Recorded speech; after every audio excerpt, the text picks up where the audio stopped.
Процентот на реализација на реформите од планот за раст ќе биде понизок во јуни отколку тој во декември, но европските средства не се под закана, уверува министерот за европски прашања Муртезани, кој даде отчет за сработеното во една година од формирањето на владата. Рече дека министрите се тие кои до деталј знаат што е, а што не е завршено, но и дека до крајот на денот институциите можеби ќе успеат да завршат дел од својата домашна работа, која не е нужно поврзана со носење на нови закони. Во јуни 2026 ќе бидат под ризик, бидејќи тогаш ќе ги изгубиме средствата. До тогаш средствата ќе не бидат на располагање.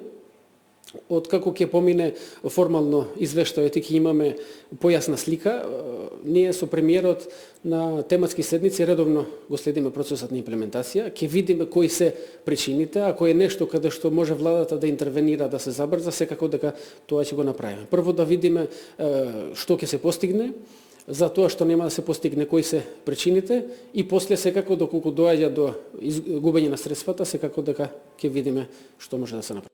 Во однос на критиките во последниот извештај на Европската комисија дека Министерството нема капацитет да се носи со процесот, Муртезани вели дека тој заклучок се провлекува со години наназад и е резултат на одливот на кадар.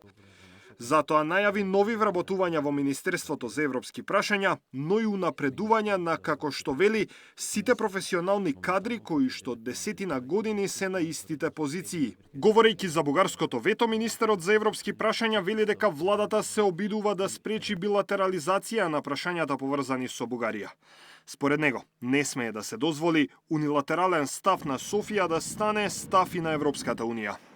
Ние сметаме дека за сите тие документи, кои што дел се од преговорачката рамка, дел не се, со тргање на диоптријата на билатерализација, може да се најде начин ние да се движиме напред. Меѓутоа, ако се инсистира на сите тие документи да се гледа исклучиво од билатерална диоптрија, тогаш мислам дека ќе останеме блокирани понатаму. Прашан за пораките од бугарскиот премиер Желјасков дека Софија, освен уставните измени, нема да има други услови од Македонија, Муртезани вели дека Софија и Брисел упатуваат различни пораки. За владата спорен е вториот протокол, на кој инсистира Бугарија, бидејќи според Муртезани во него има ризик за билатерализација и блокада на европскиот пат на Македонија. Даниел Василев, Сител телевизија.